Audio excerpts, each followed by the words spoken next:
अस्सलामुअलैकुम दोस्तों, मैं हूँ वकास अहमद और आज का हमारा टॉपिक है सेलुलर ऑर्गेनाइजेशन। सेलुलर ऑर्गेनाइजेशन का मतलब ये है कि दुनिया में अल्लाह ताला ने बहुत से ऑर्गेनिज़म्स को पैदा फरमाए हैं, जिसमें ऐसे ऑर्गेनिज़म्स भी मौजूद हैं जिसमें सिर्फ एक सेल होते हैं और वो एक सेल में उसके सारी लाइफ एक्टिविटीज़ होती है, जिसे हम यूनिसेलुलर ऑर्गेनिज़म कहलाते हैं। तो सबसे पहले unicellular organism such as amoeba, euglena, bacteria etcetera have made of single cell. Organisms जैसा कि अमीबा, यूग्लिना, बैक्टीरिया ये हमारे साथ एक सेल से बने होते हैं। ये ऐसे ऑर्गेनिजम्स हैं जो सिर्फ एक सेल से बने होते हैं और ये माइक्रोस्कोपिक होते हैं, ये हमें दिखाई नहीं देते। They work as distributed among different organelles of the cell.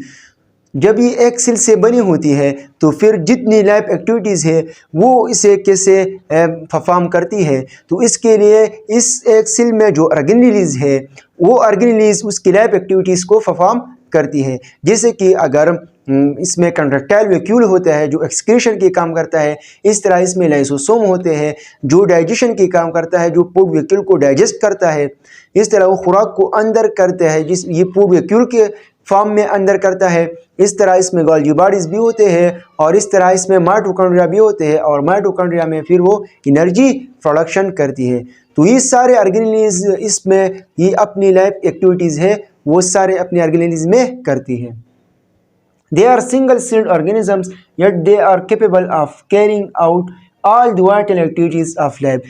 ये ऑर्गेनिजम्स एक सेल से बने होते हैं, लेकिन फिर भी जितने भी लाइफ एक्टिविटीज़ है वो इस एक सेल के अंदर होती हैं। जिस तरह अगर दे कैन लिव इंडिपेंडेंटली, ये इंडिपेंडेंटली रहते हैं। इसकी जो इन्हिसार है वो दूसरों पर नहीं होते, वो दूसरों पर डिपेंड नहीं होते। इसकी जो एग्जाम्पल है वो है यूग्लिना, इस तरह बैक्टीरिया, इस तरह फेरामीशियम और भी बहुत से यूनिसेलुलर ऑर्गेनिजम्स हैं। लेकिन अगर हम यूग्लिना की बात करते हैं तो जब मूवमेंट के लिए ये फ्लैजिला इस्तेमाल करते हैं। बाज़ सेल्स ऐसे होते हैं, जैसा कि अगर हम पैरामीशियम की मिसाल लेते हैं तो वो मूवमेंट के लिए हरकत के लिए सीलिया यूज़ करते हैं। तो ये फ्लैजिला और ये सीलिया ये मुख्तलिफ स्ट्रक्चर्स होते हैं जो इनके मेम्ब्रेन से अराइज होते हैं और वो मूवमेंट के लिए इस्तेमाल करते हैं। इस तरह इसमें आई स्पॉट भी होते हैं और आई स्पॉट का काम ये है कि जब लाइट इस पर लग जाती है तो वो लाइट के तरफ उसकी बॉडी मूवमेंट करती है, उसके फ्लैजिला मूवमेंट करती है और फिर इसमें क्लोरोप्लास्ट भी होते हैं। तो ये प्रोटिस्ट है। प्रोटिस्ट मीन्स कि इसमें बहुत प्लांट्स और एनिमल्स के कैरेक्टर होते हैं। तो क्लोरोप्लास्ट की वजह से फिर जब ये लाइट के तरफ इसकी बॉडी मूवमेंट करती है तो फिर वह अपने फोटोसिंथेसिस करता है और अपने लिए खुराक तैयार करता है।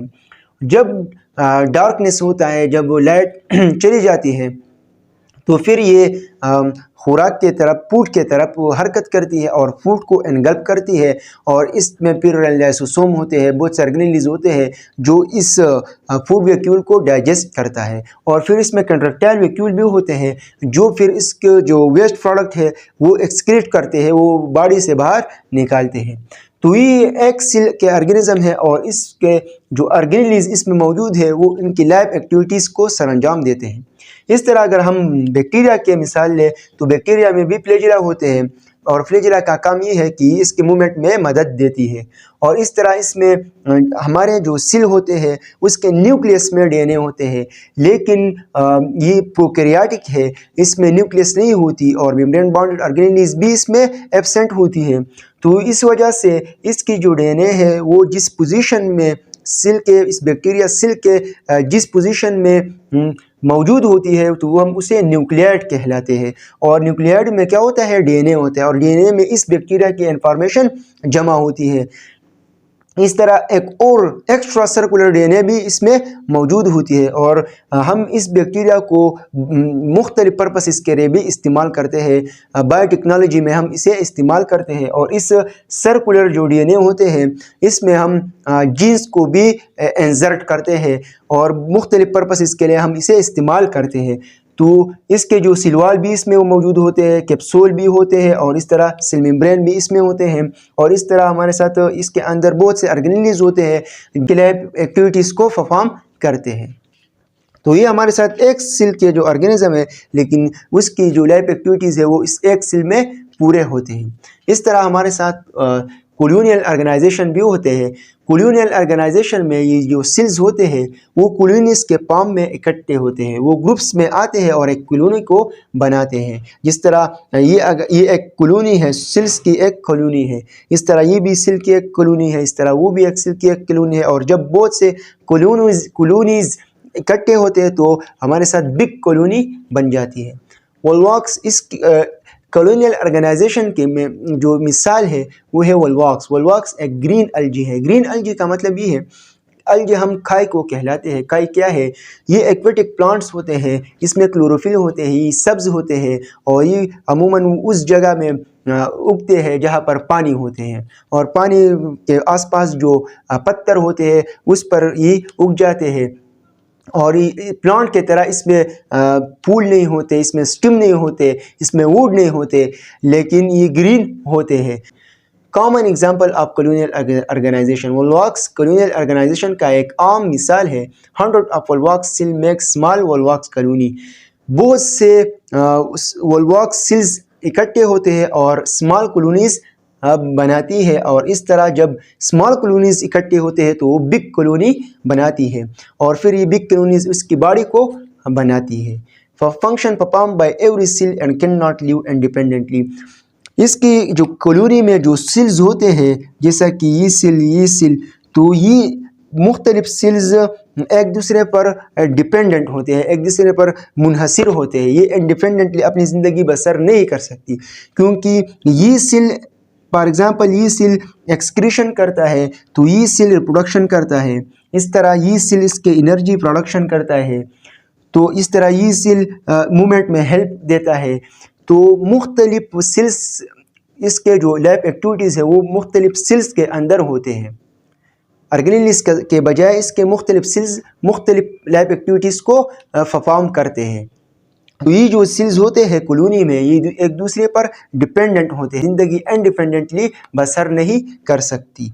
इस तरह हमारे साथ मल्टी सेलुलर ऑर्गेनाइजेशन भी होते हैं, जिनमें बहुत मल्टी मीन्स मैनी, जिनमें बहुत ज़्यादा सेल्स आते हैं और ऑर्गेनिजम्स की बॉडी बनाती है। जैसे कि अगर हम इंसान के एग्जांपल ले, एनिमल्स के एग्जांपल ले, इस तरह अगर हम जो प्लांट्स की एग्जांपल ले, तो ये सारे मल्टी सेलुलर ऑर्गेनिज्म हैं। Cellular organise into tissue, then organ and then system, और फिर ऑर्गेनिज्म बन जाती है। इसमें सेल्स ऑर्गेनाइज होते हैं, जमा होते हैं और एक तरतीब में जमा होते हैं, और फिर वो टिश्यूज़ बनाती है, group of cells which perform a specific function, ये जो एक ख़ास काम को परफॉर्म करती है। जिस तरह अगर हम स्किन की बात करते हैं तो एपिथेलियल टिश्यूज से बनी है। इस तरह अगर हम जो हमारे जो मसल्स है तो ये मस्कुलर टिश्यूज से बने होते हैं। इस तरह हमारे जो हड्डियाँ है ये कनेक्टिव टिश्यूज से बनी होती है, जो खून है वो भी कनेक्टिव टिश्यू है। इस तरह जो टेंडॉन्स, लिगामेंट्स, ये सारे कनेक्टिव टिश्यू है। तो इस तरह ये टिश्यूज़ फिर इकट्ठे होते हैं और ऑर्गन बनाती है। जिस तरह एपिथेलियल टिश्यूज़ इकट्ठे होते हैं और हमारे जो स्किन है वो बनाती है, इस तरह कनेक्टिव टिश्यू इकट्ठे होते हैं और हमारे बोन्स, ब्लड, कार्टिलेज ये सब बनाते हैं, और फिर ये हमारे साथ ऑर्गन सिस्टम बनाती है। ऑर्गन सिस्टम, मुख्तलिफ सिस्टम हमारे वजूद में होती है, जिस तरह सर्कुलेटरी सिस्टम, डाइजेस्टिव सिस्टम, इस तरह रिस्पिरेटरी सिस्टम, ये सारे सिस्टम फिर बन जाती है। और ये जब सारे सिस्टम्स आते हैं और तो ये एक ऑर्गेनिजम्स को बनाती है। ऑल प्लांट्स एंड एनिमल्स है वो मल्टी सेलुलर ऑर्गेनिज्म। जितने भी प्लांट्स है और एनिमल्स है इन सब में मल्टी सेलुलर ऑर्गेनाइजेशन हुई है। जो बॉडी बनी है वो बहुत से सेल से बनी है। For example human, plants etcetera, जो सारे एनिमल्स हैं जो हमें दिखाई देते हैं, और इस तरह जितने भी प्लांट्स हैं जो हमें दिखाई देते हैं, क्योंकि इसकी बॉडी बहुत से सेल से बनी होती है। प्लांट्स की बात करें तो प्लांट्स में वेजिटेटिव पार्ट्स भी होते हैं, रिप्रोडक्टिव पार्ट्स भी होते हैं। वेजिटेटिव पार्ट में रूट्स आते हैं, स्टेम आते हैं और ब्रांचेस आते हैं, और रिप्रोडक्टिव पार्ट में हमारे साथ फ्लावर आती है। इस तरह ह्यूमन में भी रिप्रोडक्टिव पार्ट्स भी होते हैं और ऐसे ऑर्गन भी होते हैं जो मुख्तलिफ फंक्शन के लिए इस्तेमाल होते हैं। तो ये थी हमारे साथ सेलुलर ऑर्गेनाइजेशन। अगले टॉपिक के लिए हमें इजाज़त दीजिए, और अगर आप चैनल पर नए हो तो चैनल को सब्सक्राइब करें और बेल आइकॉन प्रेस करें ताकि आपको नई वीडियोस की अपडेट मिलती रहे। शुक्रिया।